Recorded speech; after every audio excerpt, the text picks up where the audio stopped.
जो आपको श्रवण से मना करते हैं, वंचित करते हैं, वो आपको भगवान से विमुख करते हैं। बोले आओ हम तुम्हें उल्टे खड़ा कर देते हैं, फिर शासन लगाओ, हम तुमको ईश्वर दिखा दें। माने ईश्वर जब तक उसको पांव ऊपर करके न दिखावे तब तक ईश्वर नहीं दिखेगा।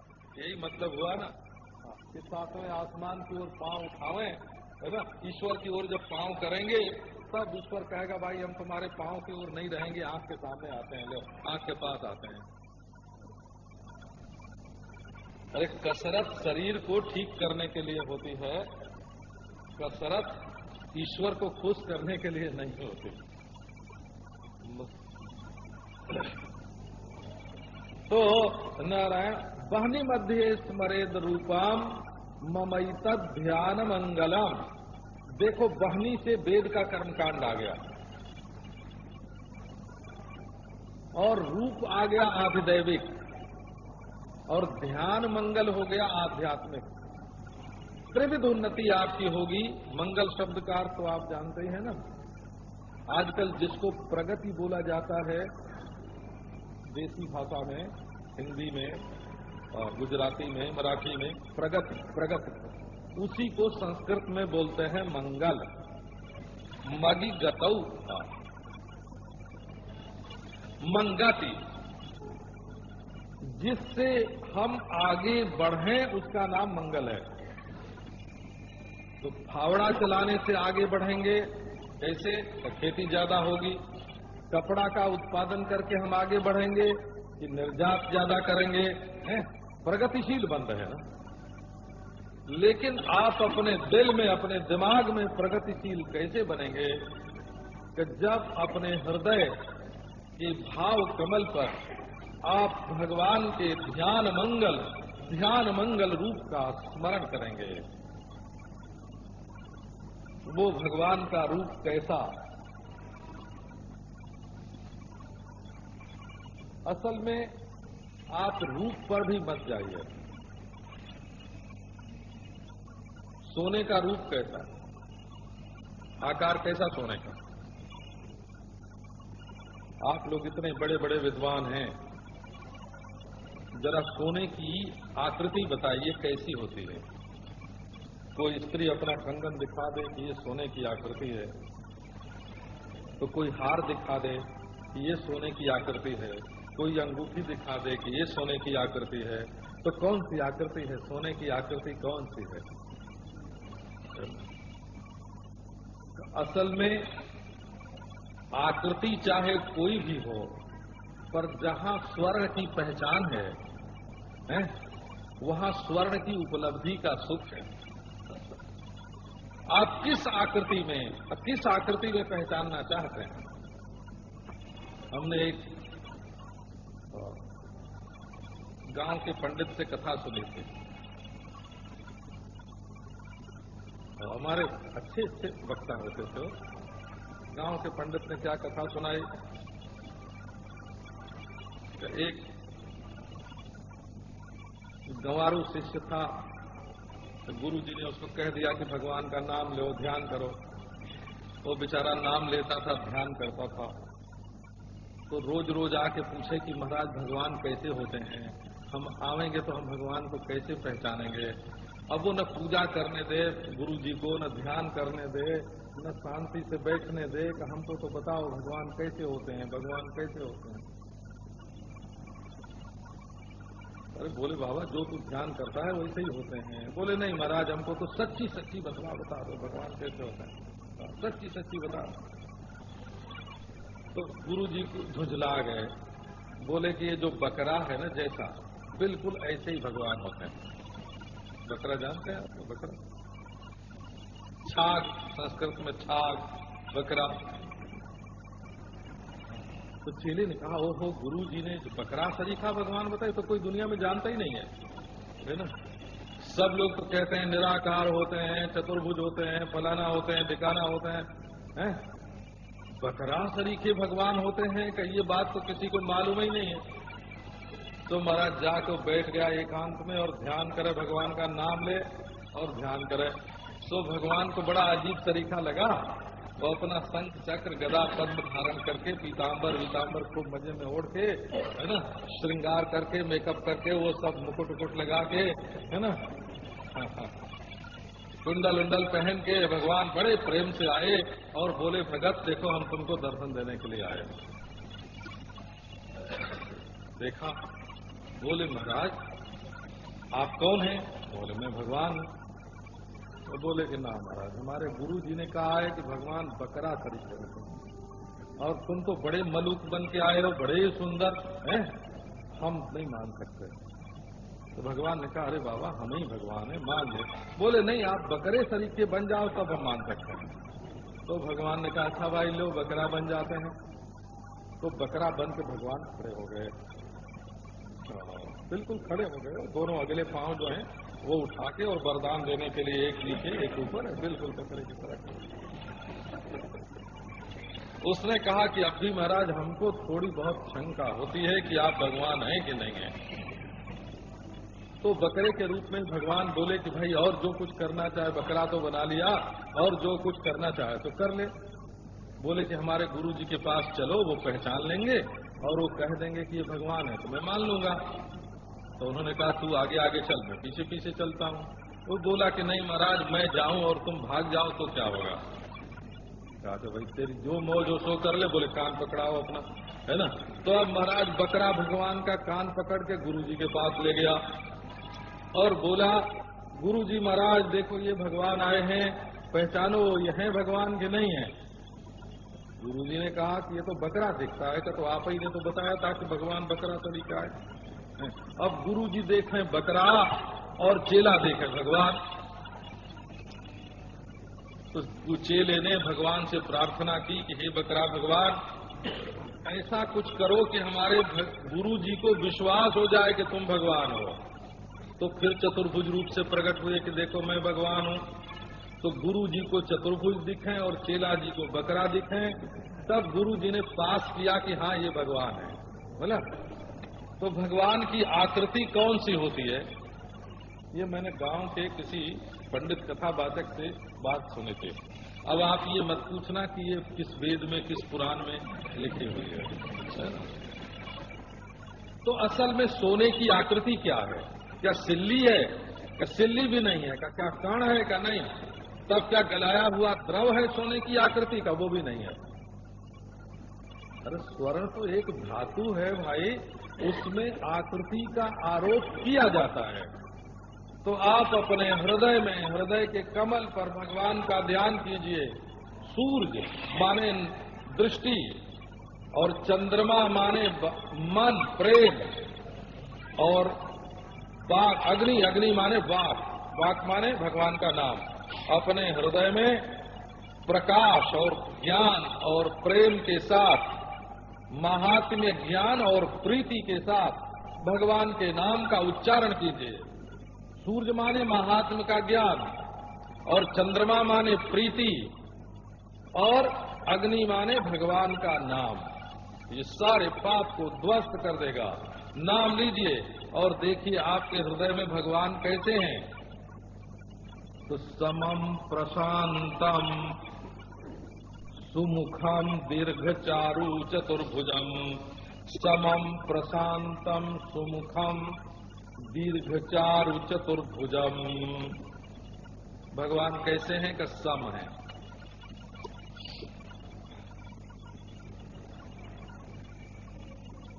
जो उनका शरीर है देखने में,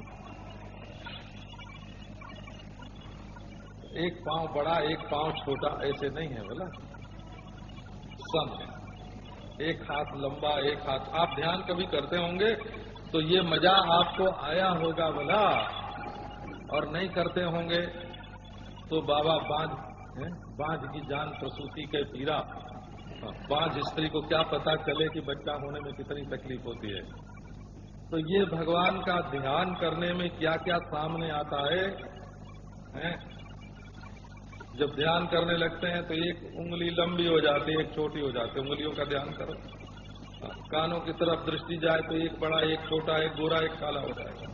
पांव की ओर ध्यान करो, ऐसा ऐसा किम भूत किमाकार चित्र बनने लगेगा, उभरने लगेगा आपके मन में कि आपके मन में समता नहीं आवेगी। आंख दो देखेंगे तो एक बड़ी एक छोटी, तो कभी कोई बाहर निकल आवेगी तो कोई भीतर घुस जाएगी, क्योंकि मन जब तक बनाता रहेगा ना, आप कभी बनाने बैठे ही नहीं। तो नारायण जब आप अपने मन से बनाने बैठेंगे तब उठपटांग लगेगा, लेकिन जब ध्यान की मूर्ति आवेगी तो समम, दोनों कानों में समान कुंडल, दोनों आंखें समान, दोनों भौं समान, केसर की खौर जो है वो सिर में समान, ललाट ऊंचा और मुकुट कृष्ण का टेढ़ा और बाकी सबका सीधा। ये कृष्ण का मुकुट जो है वो प्रिया जी पर छाया करने के लिए बाएं की ओर लटकता है, और उनको देखने के लिए जब आंख फिराते हैं तब दाहिनी ओर लटकता है बोला। और सब भगवान सामने की ओर देखते हैं, और ये तो महाराज तिरछी आंख से देखने वाले भगवान हैं। थोड़ी कमर भी टेढ़ी, टेढ़ा थोड़ा घुटना भी टेढ़ा, थोड़ा पांव के ऊपर पांव और पीतांबर, तो समम। अब देखो शरीर सम है एक बात, दूसरी समम का अर्थ है सशोभम। संस्कृत के पंडित लोग जानते हैं मां शोभा मया सहित समा तम समम। शोभा बिखेर रहे हैं अपने शरीर से, सुंदरता। तुम्हारा मन सुंदरता का लोभी है ना, सौंदर्य का प्रेमी है तुम्हारा मन, तो सुंदरता तो सारी की सारी बसती है भगवान के शरीर में। वहीं से सौंदर्य से प्रेम होता है, महात्म्य ज्ञान से प्रेम होता है, सौंदर्य ज्ञान से प्रेम होता है, लेकिन वो एकांगी होता है। महात्म ज्ञान से जो प्रेम होता है वो भी एक ही ओर से होता है। हम करेंगे भाई बड़े महान हैं, अब वो करते हैं कि नहीं ये क्या मालूम पड़े, कब बड़े सुंदर हैं, सुंदर देख के बिल्कुल लुब्ध हो गए। असल में कोई वेदांती पूछे कि महाराज ये क्या कर रहे हो, तो ये कर रहे हैं कि दुनिया भर में हजारों जगह हमारा मन फैला हुआ था, वहां से समेट के हम एक जगह कर रहे हैं।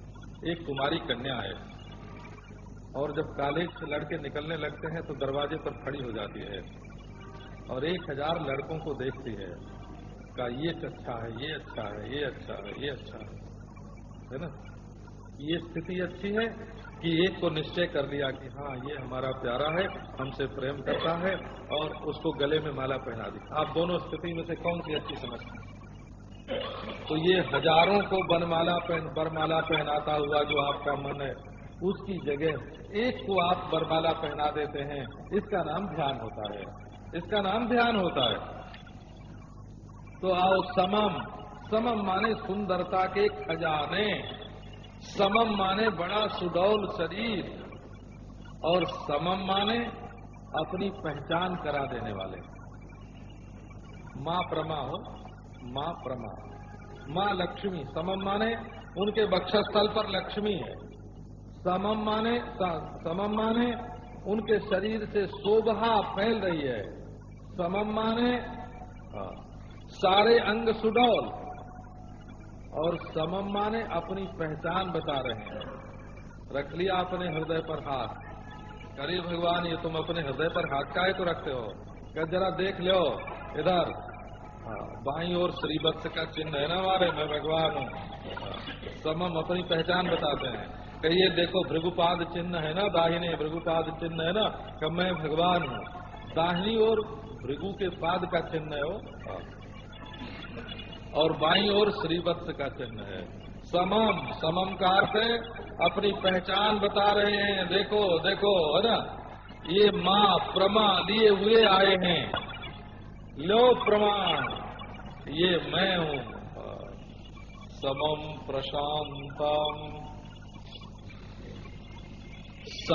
प्रशांतम सुमुखम दीर्घचारु चतुर्भुजम समम प्रशांतम। जिनके मन में अध्यात्म की लगन होती है, भूख होती है, प्यास होती है, भला जो ईश्वर रस का पान करने के लिए प्यासा होता है,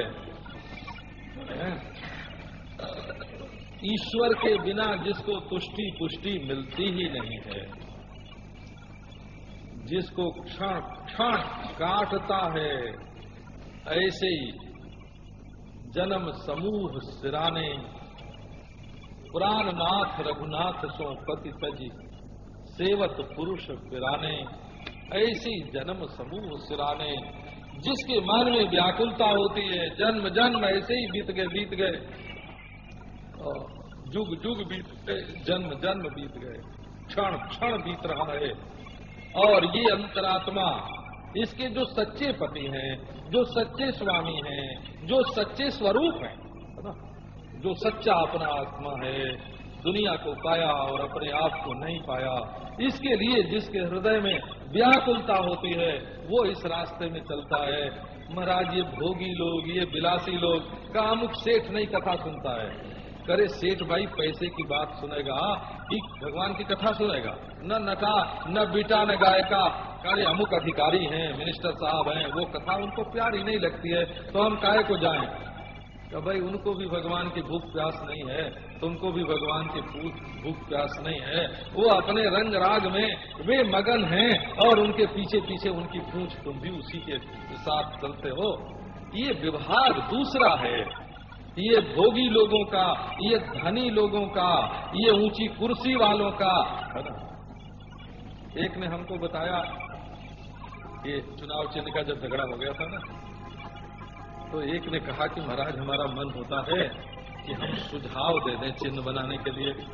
मैंने कहा तुम क्या सुझाव दोगे भाई, बैल तो बेचारे गए, अब क्या सुझाव दोगे? तो उसने कहा कि हम ये तार देना चाहते हैं कि कुर्सी को आप लोग चुनाव चिन्ह बनाइए, वो आपको बहुत फिट बैठेगा।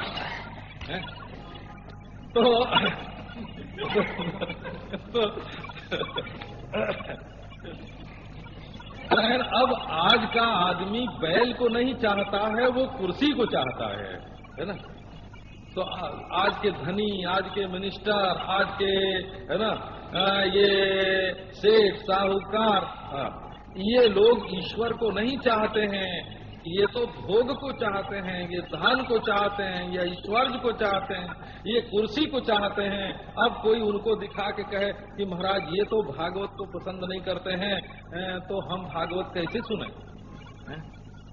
तो ये उसकी बिल्कुल गलती हो जाएगी, क्योंकि ईश्वर के लिए प्यास अपने हृदय में लगती है, वो किसी के पीछे चलने से नहीं लगती है।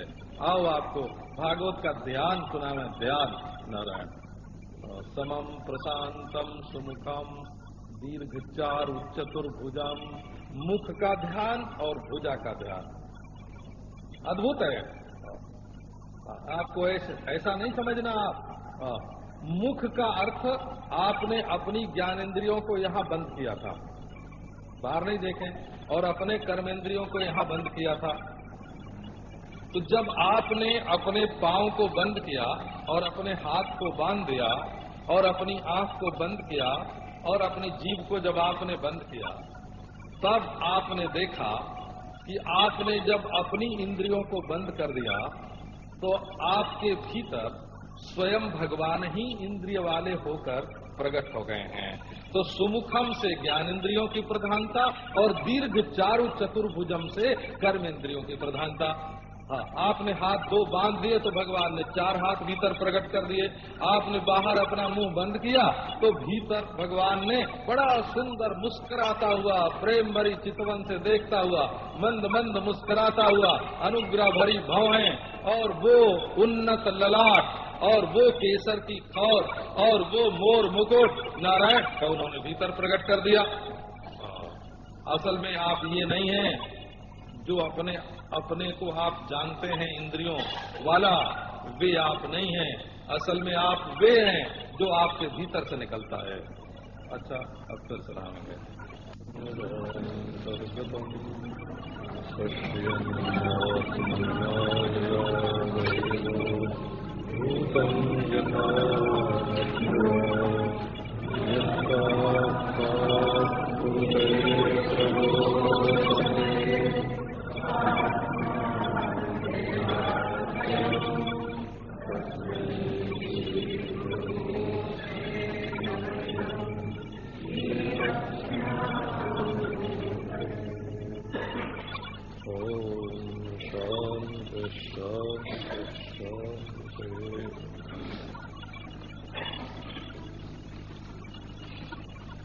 इस स्कंध में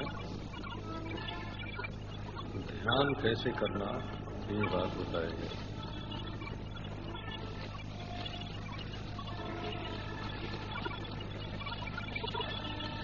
पहली बात तो ये है कि जब दुनिया में ऐसा लगे कि बाहर से कोई भीतर को ढकेल रहा है, बाहर कहीं सुख नहीं है, बाहर कहीं ज्ञान नहीं है, बाहर कहीं सत्य नहीं है,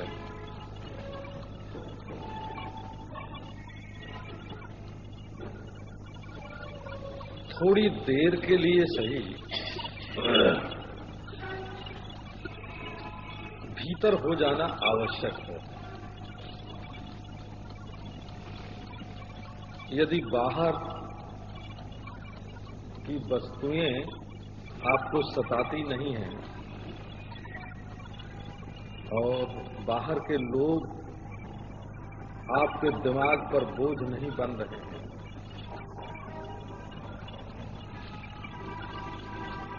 और बाहर के भोग आपको पराधीन नहीं बना रहे हैं,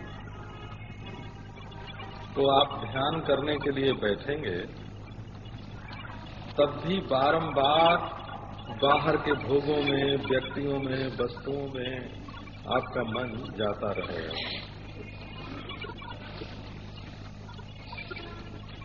और ऐसी आदत पड़ गई है, डॉक्टर लोग कहते हैं कि हम लोग जितना अपने पेट पर बोझ डालते हैं उसकी अपेक्षा अगर बहुत थोड़ा हम खाएं तब भी हमारे जीवन का निर्वाह हो जाएगा। लेकिन पेट को वजनदार रहने की ऐसी आदत पड़ गई है कि जब तक किलो 1.5 किलो मसाला उसके भीतर न चला जाए तब तक ऐसा लगता है जैसे खाली है। आप लोग शायद जानते हो कि न जानते हो, हम तो 2 रोटी खाते हैं, तो 2 रोटी खाते हैं, उसके साथ दाल खाते हैं, कि सब्जी खाते हैं, कई बार खाते हैं, पानी पीते हैं। जब तक 1.5 किलो वजन 1 किलो पेट में न पहुंचा दिया जाए तब तक ऐसा मालूम पड़ता है कि हम भूखे हैं। तो ये पेट की आदत बिगड़ गई है। जो लोग कम खाते हैं वो बहुत थोड़े में अपना निर्वाह कर सकते हैं। इसी तरह से पेट की तरह से ही हमारे मन का पेट भी बिगड़ गया है। जब तक भाई भतीजे से कुछ झगड़ा न होए, जब तक रुपए का कुछ आना जाना न होए, जब तक टैक्स की, चोर की फिक्र न हो, जब तक कोई दुश्मन न हो, तब तक मन में सनसनी बनी नहीं रहती। तो ऐसा मालूम पड़ता है कि आज का दिन तो सुना सुना बीत गया। तो कुछ न कुछ सनसनी पैदा करके आदमी अपने को मानता है, मन में वजन बढ़ा करके। जिस दिन कोई चिंता नहीं रहेगी उस दिन विलायत की कर लेगा, अमेरिका की कर लेगा, रूस की कर लेगा, नहीं तो किसी पार्टी की कर लेगा, घर में लड़ाई कर लेगा, बहस कर लेगा, वाद विवाद कर लेगा। मन पर वजन बनाए बिना जैसे आदमी सुखी न रहता हो। तो असल में ये आदत बिगड़ी हुई है। और ये जो बारंबार वजन लेते, वजन ढोते ढोते ढोते वो हमारे गांव में भैंसा होता है ना, भैंसा महिष, उसके ऊपर बोझ ढोते हैं, वो लाद लाद के ढोते हैं। तो थोड़ा वजन हो तो वो उलट के फेंक दे, बड़ा बिगड़ैल होता है, बहुत बिगड़ैल होता है। तो क्या करते हैं कि एक मन चीज अगर उसके ऊपर ले जानी हो तो 3 मन के बिना तो मानेगा नहीं, तो एक और पत्थर लाद देते हैं, झूठ ईंट मट्टी लाद देते हैं कि जिससे उसके ऊपर बोझ बना रहे। तो ये हम अपने मन के भैंसे पर भी हैं, कहीं कोसिजिन का बोझ है तो कहीं निक्सन का बोझ है तो कहीं, है ना।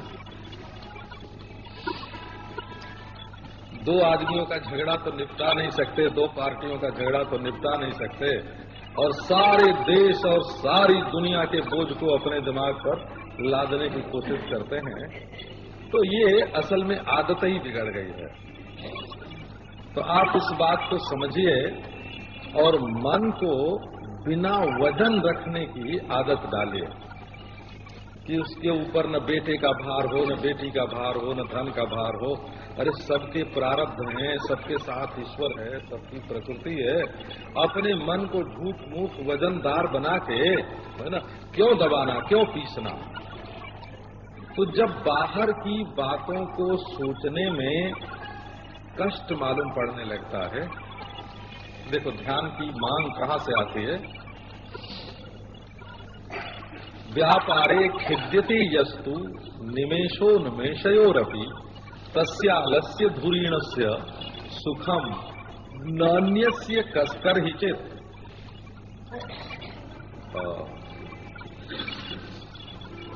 जिसको जरा सा बोझ भी, जोगी के चित्त का वर्णन किया है कि आप हाथ पर 5 किलो उठा लें तो भी हाथ को तकलीफ नहीं होगी, लेकिन आंख में एक बालू का जरा सा कण पड़ जाए तो आंख को तकलीफ देने लगता है। ऐसे ये दुनिया के लोगों का मन जो है वो हाथ की तरह है। ये 5 किलो बोझ रखते हैं भला, बल्कि ये तो कहते हैं कि देखो हम 1 क्विंटल उठा लेते हैं, हमारा हाथ कितना मजबूत है। लेकिन आंख तो इस बात का अभिमान नहीं कर सकती कि हम 1 क्विंटल की 5 किलो की 1 छटा की 1 मासा उठा लेते हैं। जोगी का मन ऐसा होता है, ऐसा मन होता है कि जरा सी किरकिरी उसकी आंख में जैसे पड़ जाए तो खटकती है, वैसी उसके मन में दुनिया की जरा भी फिक्र आ जाए तो उसको भारी मालूम पड़ता है। तो ये जो फिक्रमंद, आदतन जो लोग फिक्रमंद रहते हैं, वो ध्यान क्या करेंगे। रात शाम को खूब ठीक ठीक सोए थे हो और रात को ऐसी फिक्र हुई, नींद टूट गई रात को 1 बजे 2 बजे ऐसी फिक्र हुई। भाई शाम को क्यों नहीं फिक्र थी? बोले उस समय याद नहीं आई थी। तो ये दुख जो तुमको हुआ ये याद आने का ही तो हुआ ना। तो मन में जो वजन है उसको हटाकर थोड़ी देर तक तो ये दुनिया का बेकार ढोना बंद करो। बेमतलब अपने सिर पर बोझ लिया है, इसको हटाओ। देखो भीतर क्या आनंद आता है। आज हम आपको ध्यान की एक थोड़ा सा आप समझने की कोशिश करेंगे तो बड़ी आनंददायी बात सुनाता हूं।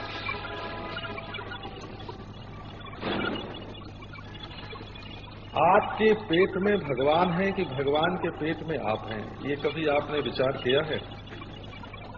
ये हम विष्णु भगवान का ध्यान आपको सुनाने जा रहे हैं।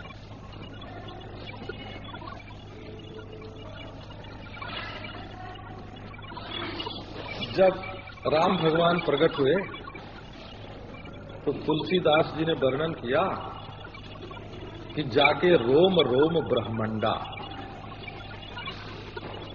अब सोचो राम जी कितने बड़े रहे होंगे कि उनके एक एक रोम में ब्रह्मांड।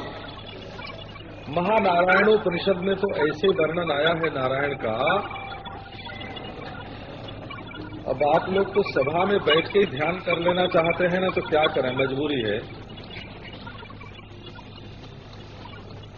यस्य समन्ततो रोमकूपेषु अनंतानि ब्रह्मांडानि प्रज्वलंती। शेष सज्जा पर नारायण शयन कर रहे हैं और उनके एक एक रोमकूप में, रोमकूप आप समझते हैं, ये जो रोए होते हैं ना, रोए के पास पास छेद होते हैं, वो शरीर में बहुत सारे छेद होते हैं। जैसे 3.5 करोड़ अगर रोए माने जाएं तो कम से कम 3.5 करोड़ छेद मानने पड़ेंगे शरीर के भीतर। ये पसीना जो हम लोगों के शरीर में से निकलता है ना, भीतर से पानी निकल जाता है, तो ऐसे नारायण के शरीर में जो रोए के छेद हैं, उन एक एक छेदों में कोटि कोटि ब्रह्मांड निवास करते हैं। तो अब सोचो आपकी नारायण कितने बड़े होंगे और आप कहाँ हैं। आप के हृदय में नारायण है कि नारायण के रोए में जो एक ब्रह्मांड है, उस ब्रह्मांड में धरती है और धरती पर बंबई है और बंबई में आप हैं। आप कहाँ हैं? जिसके पेट में कोटि कोटि ब्रह्मांड निवास करते हैं, वो जो नारायण के पेट में कोटि कोटि ब्रह्मांड हैं, उनमें एक ब्रह्मांड है जिसमें वामनावतार हुआ था और ब्रह्मांड का सिर फोड़ दिया था। और उस ब्रह्मांड में धरती है और धरती में भारतवर्ष है और भारतवर्ष में बंबई है और बंबई में भारतीय विद्यालय है और भारतीय विद्यालय के एक हाल में और एक 3 फुट धरती पर आप बैठे हुए हैं। तो आप, फिर ये मंजिला और फिर विद्या भवन, फिर बंबई है और फिर भारतवर्ष और फिर पृथ्वी और फिर ब्रह्मांड, और फिर ऐसे ऐसे ब्रह्मांड करोड़ करोड़ जिनके पेट में भरे हुए हैं, वे नारायण। जरा आप अपने मैं के बारे में विचार करो। विचार से ध्यान होता है, है ना। ये जो लोग समझते हैं कि आंख मूंदने से ही ध्यान होता है और शून्य का चिंतन करने से ही ध्यान होता है, वो लोग ध्यान की पद्धति को नहीं जानते हैं, है ना। विचार से हम जिस निश्चय पर पहुंच जाते हैं, उस निश्चय पर टिक जाना ध्यान है। अच्छा, तो आपने अभी ये जो ब्रह्मांड के बारे में सुना, या तो आप ये सोचो कि हम भारतीय विद्या भवन में बैठा हुआ जो शरीर है, इस शरीर के भीतर विष्णु भगवान का ध्यान कर रहे हैं एक, और या तो सोचो कि विष्णु भगवान के शरीर के भीतर जो कोटि कोटि ब्रह्मांड हैं, उनमें से किसी एक ब्रह्मांड में मैं हूं। इन दोनों का नतीजा जो निकलता है वो बहुत बढ़िया है। वेदांतियों के लिए तो इतनी प्रसन्नता का ये प्रसंग है। इदं विष्णुर्विचक्रमे त्रेधा निदधे पदम समूढ़मस्य पांसुरे, समूलम अस्य पांसुरे। विष्णु भगवान हमको, ये महात्मा ने बताया, ये किस सन की बात है, 30-31 की बात है।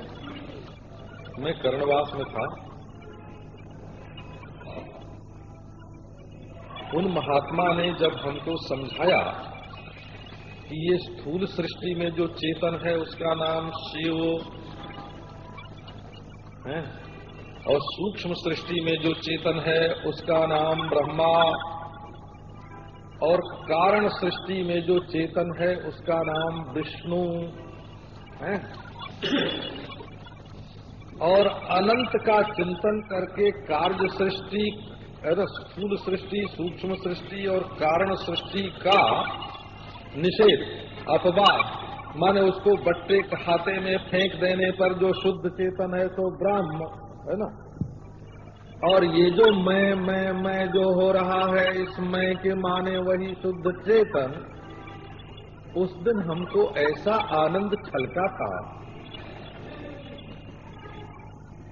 उन्होंने तो हमको 15 मिनट में समझाया था, क्योंकि मैं घर द्वार छोड़कर, है ना, माँ बीबी बच्चे छोड़कर हैं,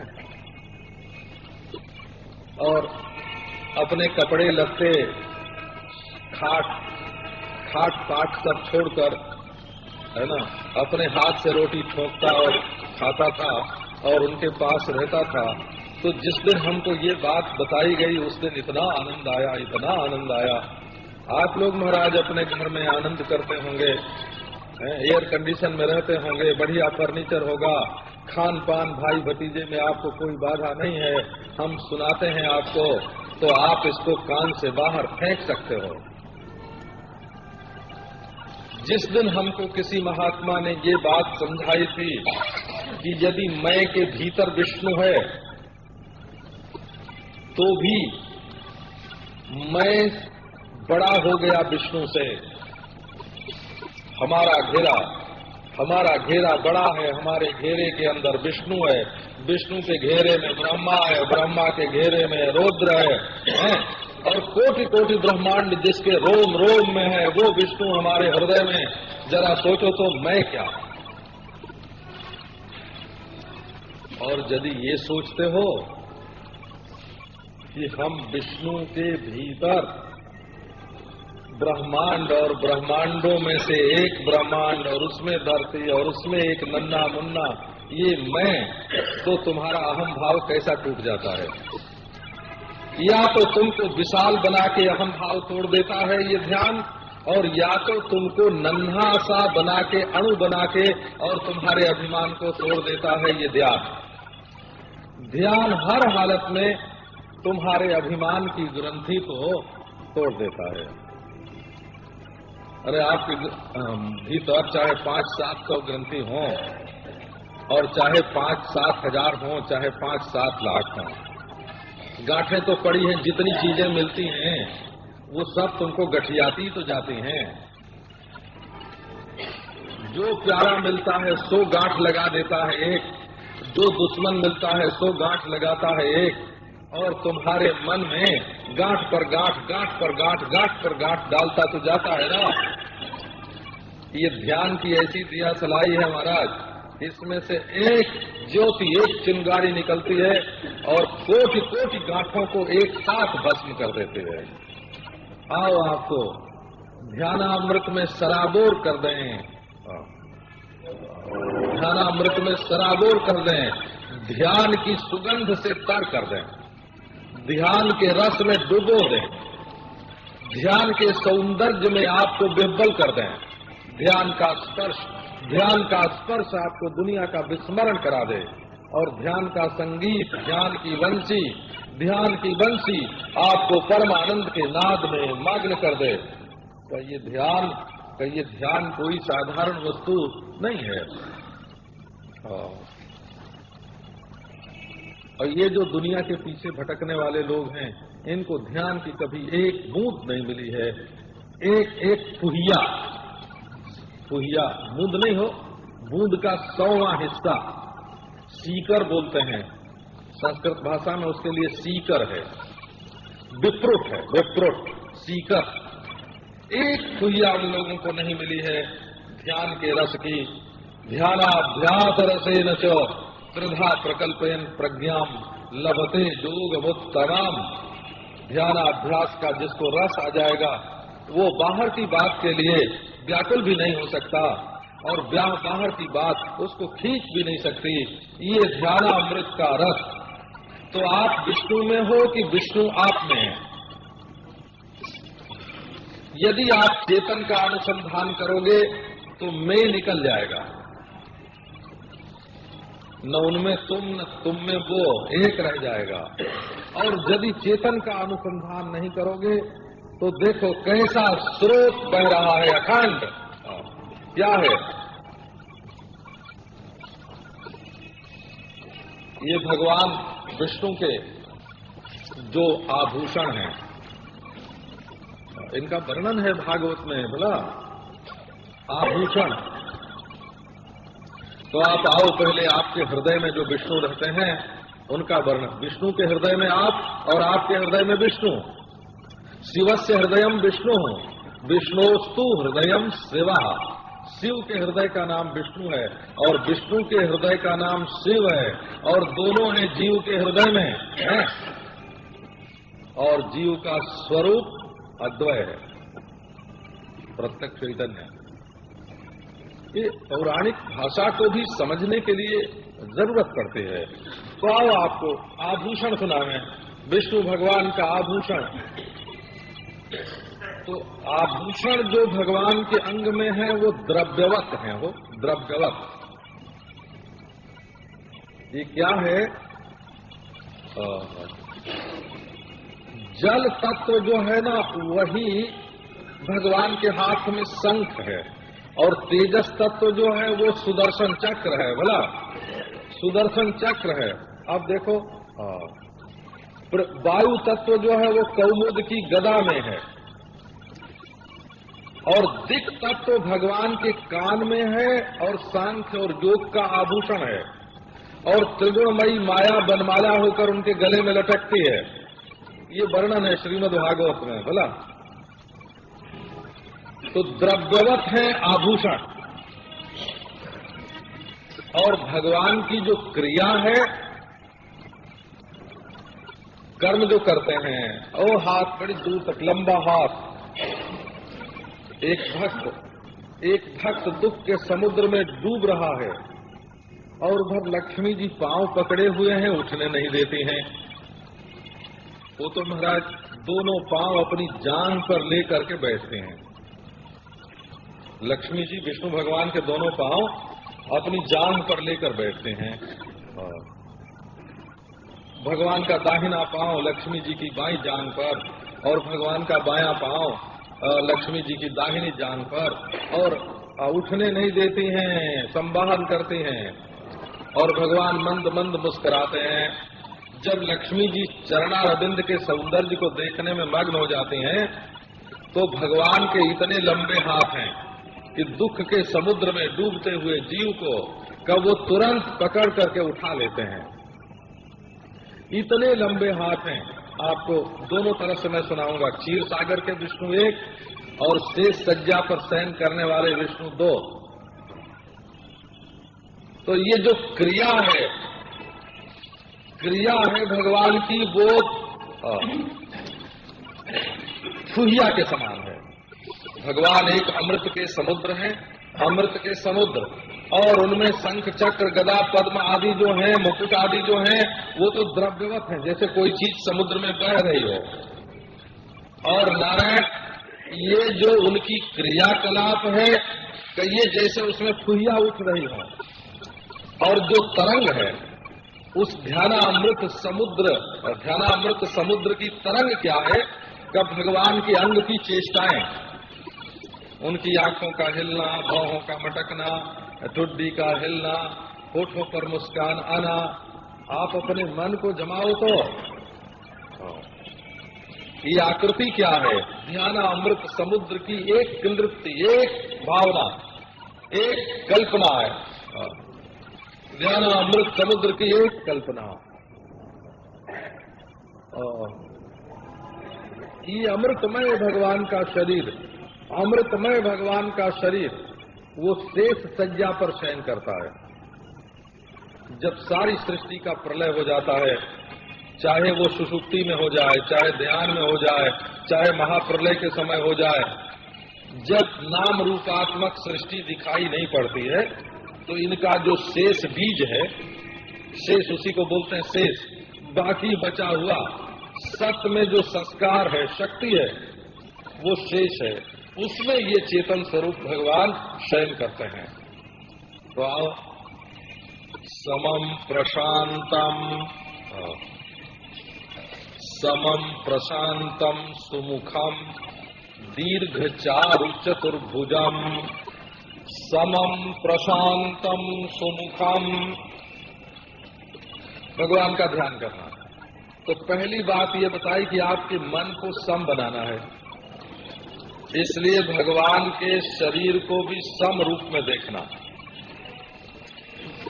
अच्छा, आप जब सम देखेंगे भगवान को तो आपका मन सम हो जाएगा। ये हम क्या इसका रहस्य आपको सुनाएं। असल में आपका मन आकारतः और नामतः, उसकी सकल सूरत भी और उसका नाम भी कुछ नहीं है। इतना परेशान करता है आपको, लेकिन न उसकी कोई सकल सूरत है और न नाम रूप है। तो है क्या? वेदांत की बात सुनावें कि भक्ति की सुनावें?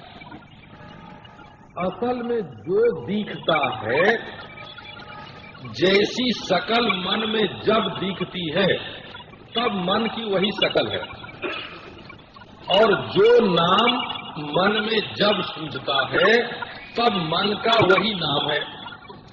इसके सिवाय मन नाम की कोई चीज नहीं है।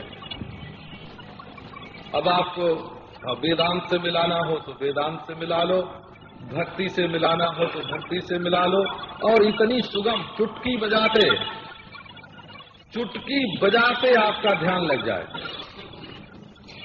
कब मन हमको बहुत परेशान करता है, मन कलकत्ते जाता है, कब मन सो जाता है, कब मन स्त्री का चिंतन करता है, पुरुष का चिंतन करता है, फालतू बात है। मन क्या कोई चीज है? न बाह्ये नापि हृदय सदरूपम विद्यते मनः। लो ना, उपनिषद बोलती है यदर्थ प्रतिभानम तान मन इत्यभिधीयते। वेदों में 1000 दफे से ज्यादा मन शब्द का प्रयोग है, 1000 से ज्यादा है। आरण्यकों में, ब्राह्मणों में, मंत्र संहिताओं में, उपनिषदों में। अच्छा, आपके मन की शक्ल क्या है? क्या आप दुश्मन अपने मन में देख रहे हैं? तो दुश्मन कौन बना हुआ है? क्या कोई बाहर से दुश्मन आपकी आंख के रास्ते से घुस गया है?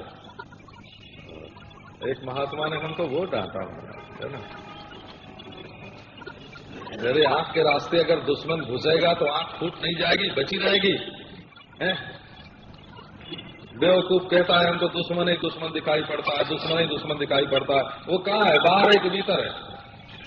तो जब तुम्हारे मन में दुश्मन दिखता है तब तुम्हारा मन ही तुम्हारा दुश्मन बना हुआ होता है, और जब तुमको अपने मन में दोस्त दिखाई पड़ता है तब तुम्हारा मन ही दोस्त बना हुआ दिखाई पड़ता है। तो क्या तुम्हारा मन भगवान बना हुआ नहीं दिखाई पड़ता है? यदि तुम्हारे मन में कृष्ण का दर्शन हो, राम का दर्शन हो, है ना? तो एक ने कहा कि महाराज क्या कल्पना की बात करते हो? ये कट्टर लोग होते हैं ना, तो वो कुछ समझने बूझने की तो कोशिश करते नहीं है। क्या कल्पना की बात करते हो? हम कहते हैं तुम दुश्मन की कल्पना अपने मन में करते हो तो उसको कल्पना बोल के काटते नहीं हो, है ना? जब स्त्री की कल्पना मन में करते हो और उसके लिए व्याकुल होते हो तो उसको कल्पना कहकर काटते नहीं हो, हैं? ये भी कल्पना है, ये भी कल्पना है। और जब भगवान का रूप आवे जो दुनिया से राग द्वेष छुड़ा दे, तुम्हें परम शांति दे, तो उसको कल्पना करके काट देते हो। तुम्हारे घर में जहर आया, उसको तो संजो के रख लिया, और जो अमृत आया उसको गिरा दिया।